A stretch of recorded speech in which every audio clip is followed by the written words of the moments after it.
Hey y'all, Grown Black Folks Talk. Back out on the climb, and I'm actually redoing a topic that I covered last year.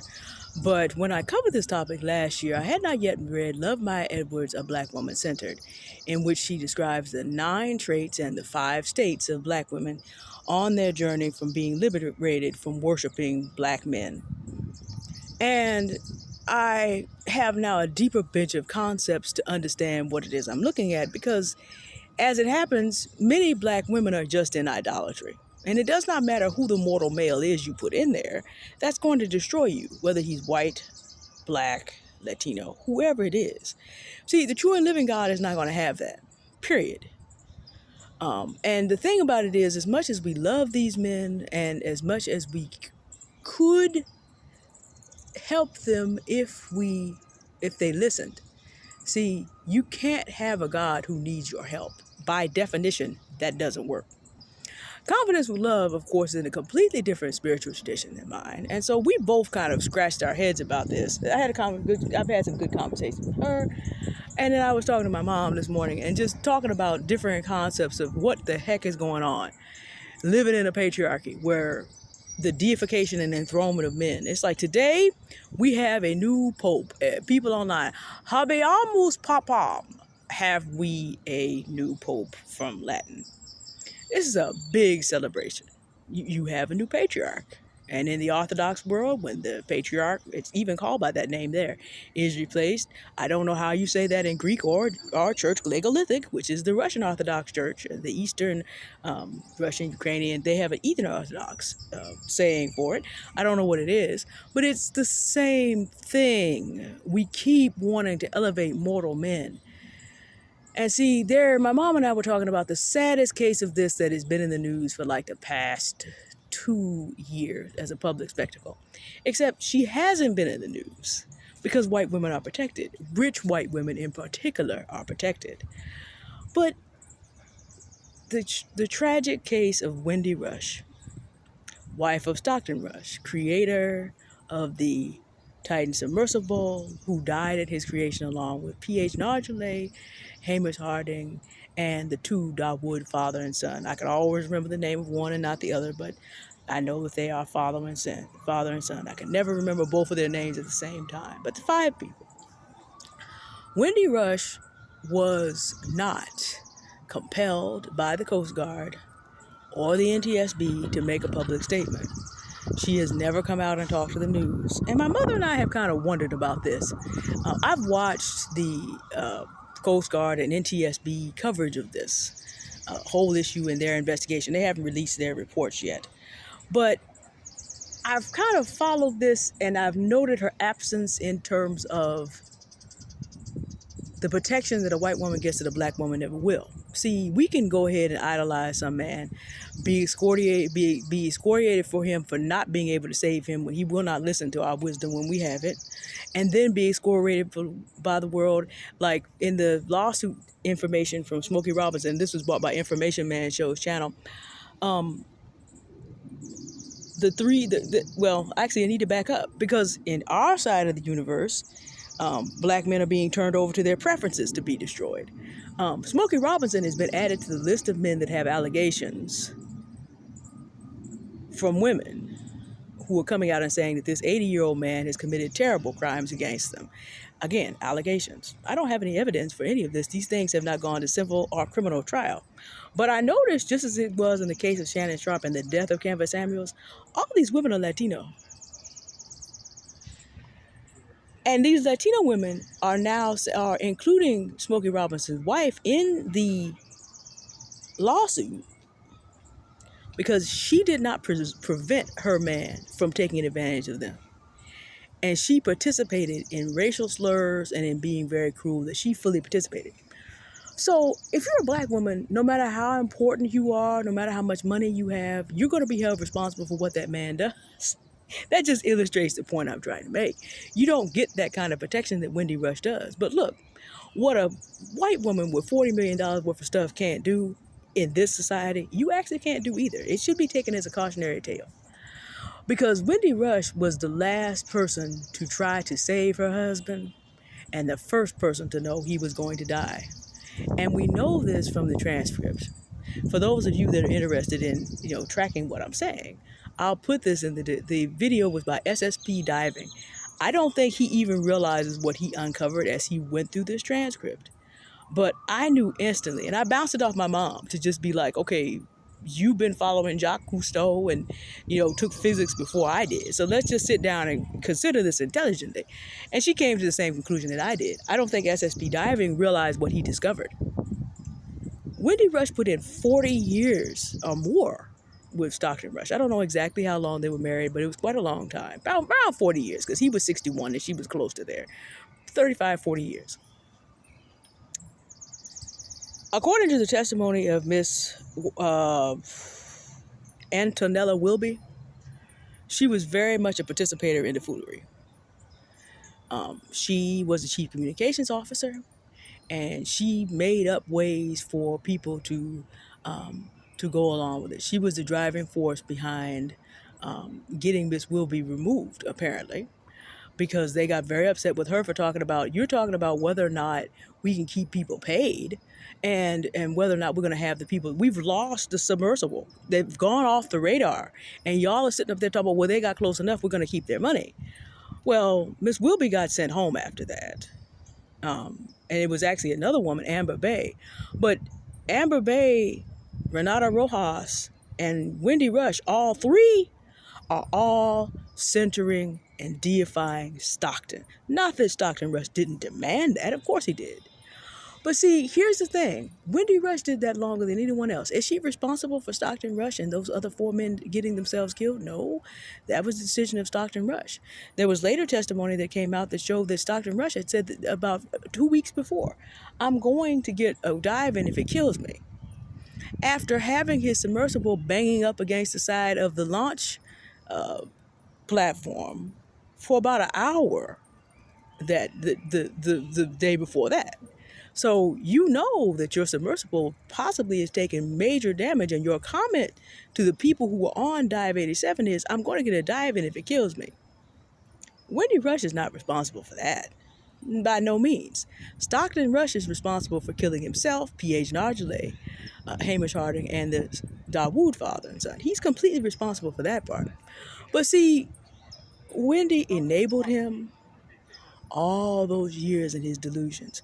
And that's what she's responsible for. And here's how the thought goes. This is my husband of decades. This is the father of all my children. This is the grandfather of my grandchildren. This man is my whole world. And ladies, this is where the problem starts and ends. No mortal should be your whole world.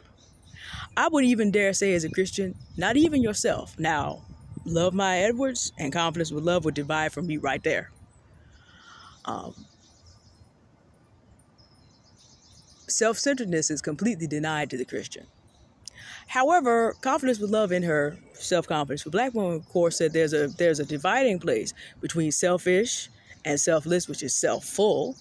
You are responsible for the first stewardship of your own life. Basically, the way this works out as Christianity is that you are allowed not to be married and have children. See 1 Corinthians 7. I did that video recently. So there can be two, just God and you.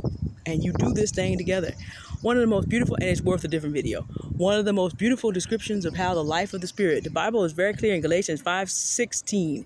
This I say, then walk in the Spirit so you will not fulfill the lust of the flesh. Well, how does the Spirit move? Jesus described the Spirit as moving. You see the wind in the trees, but you do not know where it comes from and where it is going. So is everyone that walks by the Spirit. People talk about wanting to be a free spirit and moving with the winds of life. Well, that's given to you as a Christian.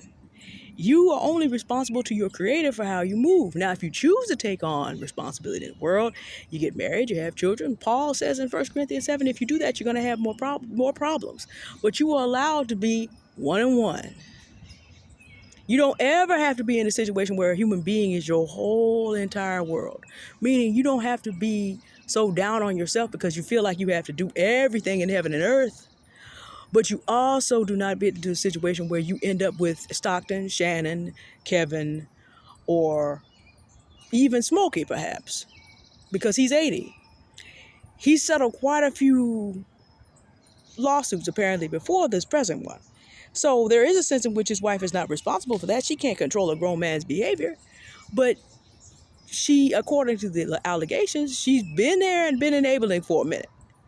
And in Wendy Rush's case, again, a rich white woman is no exception.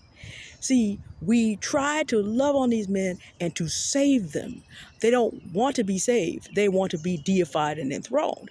And in exactly the way that they figure they're going to meet their deification and enthronement, that is exactly how the Most High God sets it up for them to be destroyed. So because it will be proven, even by Satan himself, it will be. There is no God but the Most High God. Now, as a Christian, of course, I have to say that because that is the profession that we have as revealed in Jesus Christ. If you ask confidence with love, you're going to get a different identity for the Most High God. But there's an agreement. He ain't going to step up. Ain't no mortal man going to step up there. You're going to get Sekhmet and the nine among the nine. And that's, I just, as I talk to confidence with love, I understand better. As she shares me, I understand what she is what she put forth as being in relationship with the ancient goddesses. But you're not stepping up there either, in the sense that if you're a man, you're not going up there.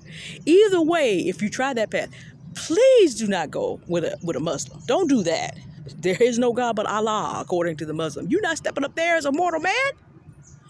Even Muhammad, the Prophet Muhammad, who has a tremendous amount of respect, there is a division.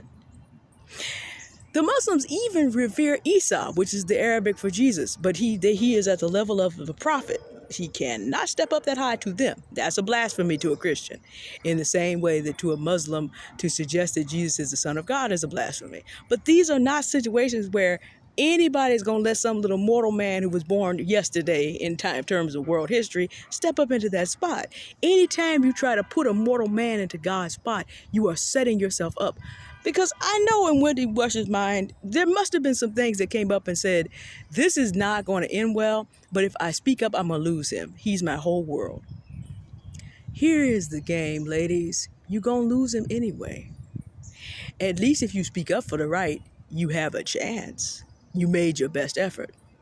See, Wendy Rush made her best effort too late. It's in the transcript, and it's the saddest thing, one of the saddest things, real documents I've ever seen. And you can pull this from the investigation files as well. They have a video of the transcript as well.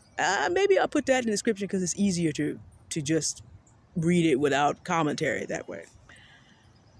She notices something because she's the chief communications officer, and people went around the mulberry bush trying not to say that she was the chief communications officer to keep her name out of it. But Miss Wilby was like, oh, heck no. She wasn't on that dive, but she answered the questions that she answered in such a way that somebody later had to confirm, yes, it was Wendy Rush. They were trying her very, very hard to keep her out of the record. So you have the wife of Stockton Rush, millionaire family. White folks, millionaire white folks. Stockton Rush was from San Francisco, in this class of California millionaires, and in the Bohemian Club, where you need to be $75,000 just to get entrance, just to even be considered. His father, his grandfather, a whole bunch of other very powerful and wicked individuals have been members there. Every year they have a funeral for the idea that they have to care for anything. And they put on white robes and hoods to burn it. And they call it wisdom because I believe it's done under the sign of an owl. Every year that he wasn't diving, he was there.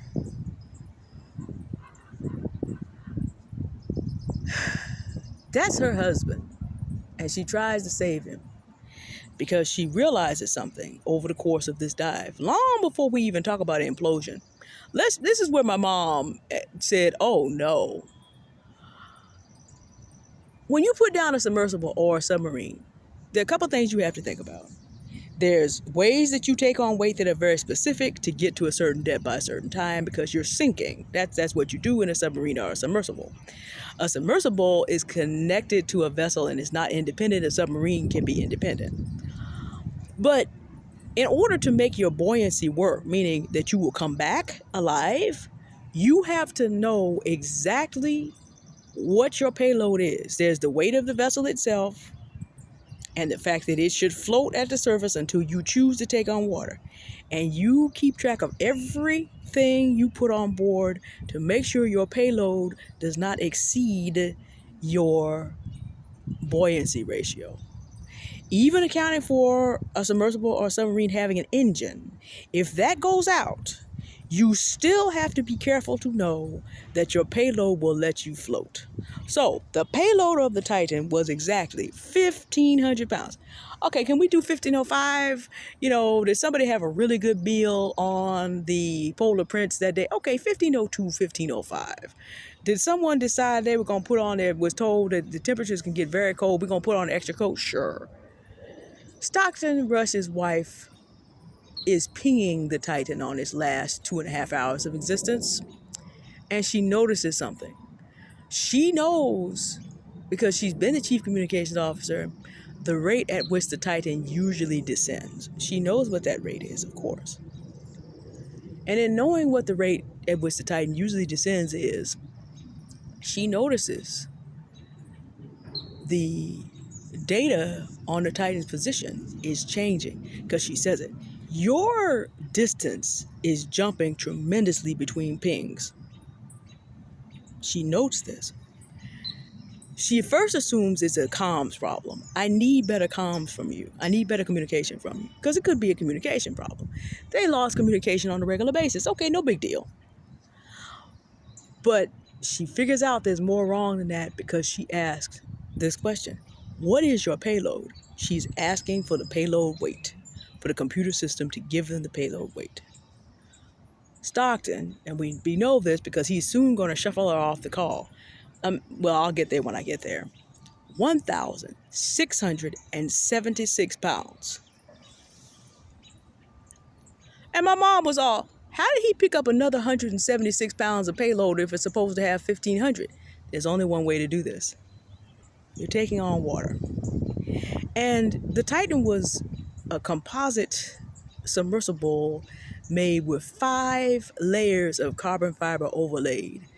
And you're going to put down 5 1-inch layers of carbon fiber overlaid to resist the pressure of the Atlantic it's supposed to go to 12,500 feet. They're not going to make it this far.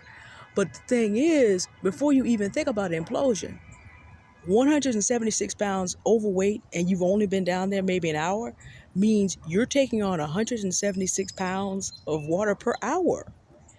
You don't have buoyancy.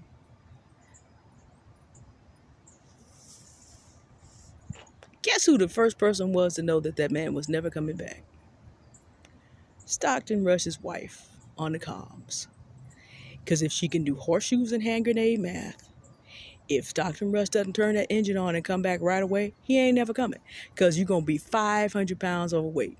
Meaning, in a 3-hour descent, you're going to be 500 pounds overweight. If you stay down there another 4 or 5 hours, before we get anywhere else, you're losing buoyancy. You're taking on water you don't intend to take. It's between the layers of the vessel. She may not have had that information, but we know what happens at the end. So instead of having 5 layers of carbon fiber resisting this, you've already got water and you're maybe down to 1 or 2 layers, maybe 3. But the main thing is, if you're taking on that much water, unless you come back now, here's what Stockton Rush does. He gets tired of being asked the question. He's got more important men to talk to. Hamish Harding is a billionaire. I think Shahzada Dawood is the father. He's more important. So he pushes his wife off on PH Najlee. This is PH. All good here. So the last conversation you have with your husband is you trying to alert your husband there's a problem. He puts you off on one of his friends because he doesn't have time to be bothered. He has to go and talk to the important people, who are the men. Now, he did this to her all her life. Trust that happened. And that she, being in that class of women, is probably okay with that, because that's the assumption of the patriarchy, that women are less important, and that if your wife is being fussy, she's being hysterical, and you just put her off on someone else while you take care of the important people in your world, because you've got to figure out how to stop this thing in time so that you have a nice, smooth landing. Tim Catterson explained this. He said he only dropped 70 pounds of weight. That wouldn't even stop that ship from moving. That's just going to slow you down. Well, it just so happens, if you remember your physics lesson, deceleration, even deceleration before you come to a halt, puts incredible strain on a vehicle. This is also, and things decelerate at different rates. This is why if your car slows down quickly and you don't have a seatbelt on, you'll be thrown out. The car's windows cannot resist the force of your body coming through at that rate of speed.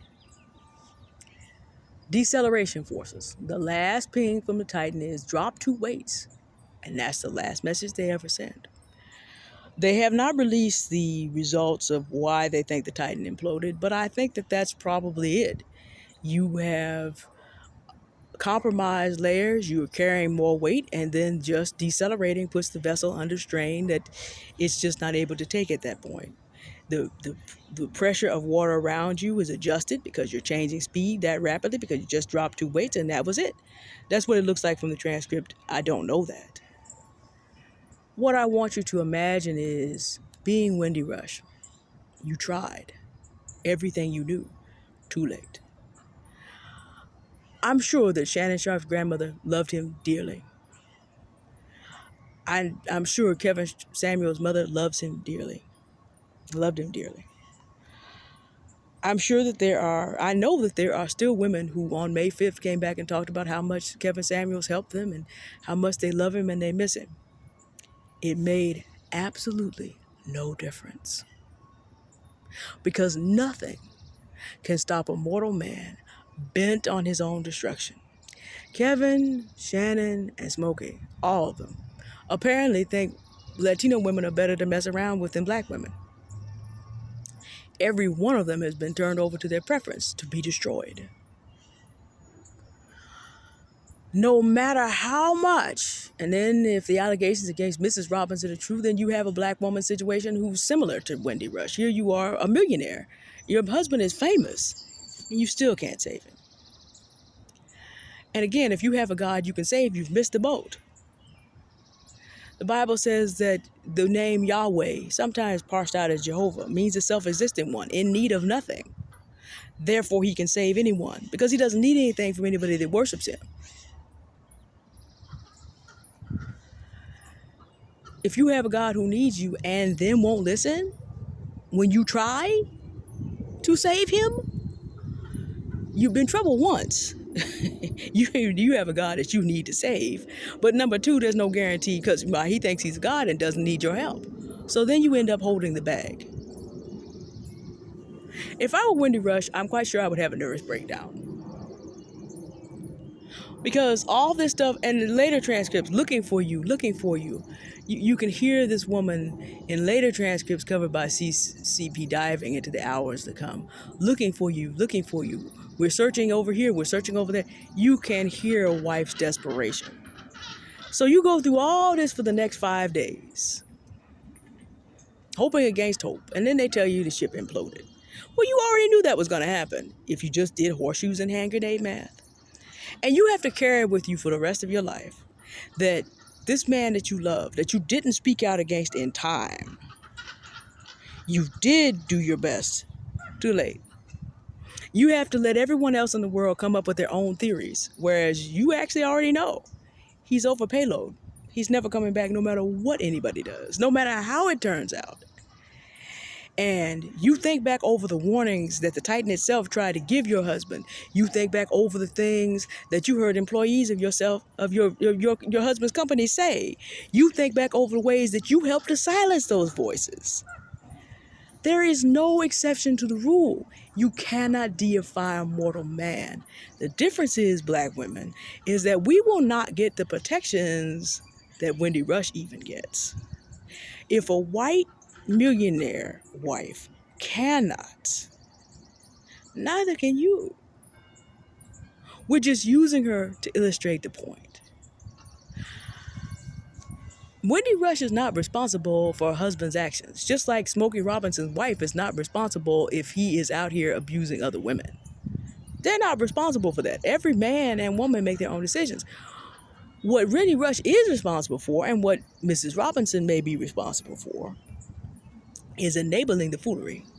And see, what happens is, when you enable the foolery, you're going to still lose the world that you built around that man anyway, and you probably will lose him.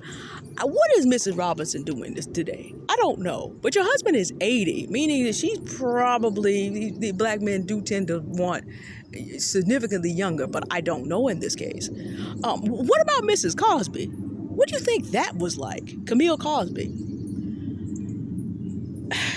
I mean, no matter what you do, you end up on the losing end. And see, black women really end up on the losing end of these situations. Person that I'm concerned about is Megan Good right now. But I wish them well for her sake. And I don't wish Jonathan Majors any harm. I'm glad that he learned the lesson he needed to learn and got on back away from that woman. He lost plenty being over there trying to turn Grace Jabari into Coretta Scott King. But see, the thing about Coretta Scott King is the reason black men keep saying this is because if you know your history well enough, Coretta Scott King put up with her husband's adulteries with 18-year-old white girls. There's a tape that proves it. I've heard it. To hear that mellifluous voice that we know so well. So when black men talk about they want a Coretta, they want a woman who's going to stand beside his public image and deify him and allow him to be a hero, and also put up with his adulteries, put up with his unfaithfulness, put up with him not being faithful to the vows that he made. In front of me, you have a whole family of ravens. A falcon or a hawk has landed on their branch, and they're like, nope, you cannot be here. I wish that black women would have those kind of standards. I mean, that hawk is kind of sitting there like, if I could just grab one of y'all, nope. But the hawk is like, I got to go. All right, yes. Oh, okay. It's a red-tailed hawk. They're like, nope, you can't land in our territory. No, we're not going to allow this. I wish that black women would have that kind of standards about themselves. I really do. Like, you can't be over here. So this little hawk was like, I can't do this with y'all. I got to go. Park drama. But no, it doesn't make any difference. You cannot save these men. They want their lusts. But I was saying, imagine being Smokey Robinson or Camille Cosby. You've built your entire life. And now your husband's transgressions come out and everything you work for. Now, let's back up. This goes on in churches. Like Kelly Steele sitting up here ironing her husband's clothes because he was going out to commit adultery in order to hold on to that man.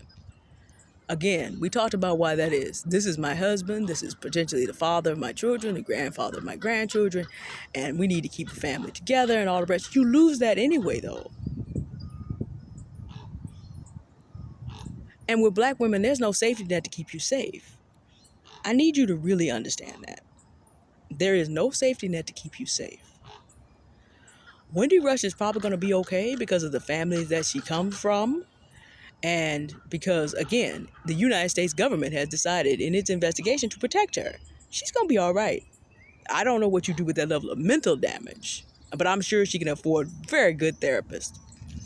She still has her family. Now, there's probably going to be enough people, OceanGate may get sued enough so that, they end up getting into, since OceanGate is no longer here, the corporate veil and all that other great stuff. Not beyond the scope. But she just illustrates being male identified and deifying men, you're going to lose anyway. You're going to lose everything you invested in that man. And again, well, at least I have my children. Do you? See, like I said, the world looks different for black women than white women. Right now, we have black men who are the children of many of us who hate their mothers and take it out on all the other black women that they can. That's a thing. We have a generation, as Tupac said, a generation of babies that hate the ladies. He described that happening 30 years ago.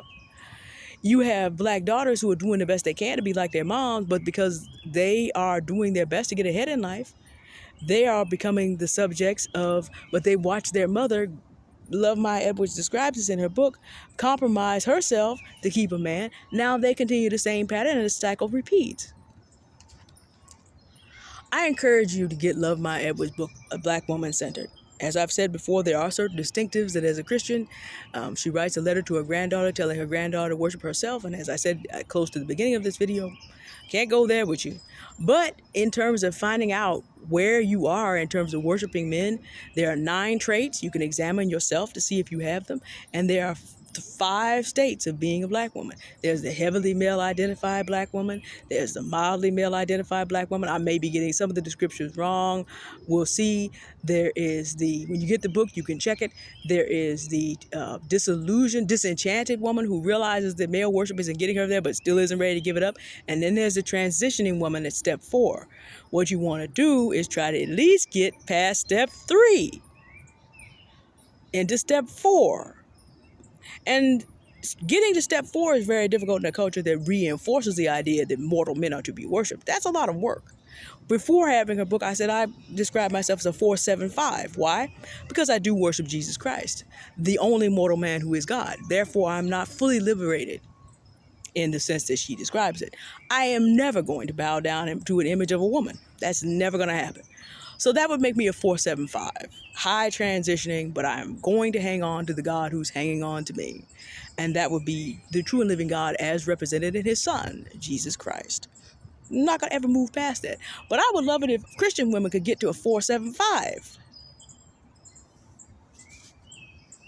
Stop worshiping these mortal men who are not Jesus Christ. In fact, the cognitive dissonance that Christian women have in their personal idolatry. Because if you study Jesus Christ, he's going to pull you away from these men that you think you need, that you think he is. But a lot of you don't even want to go that far.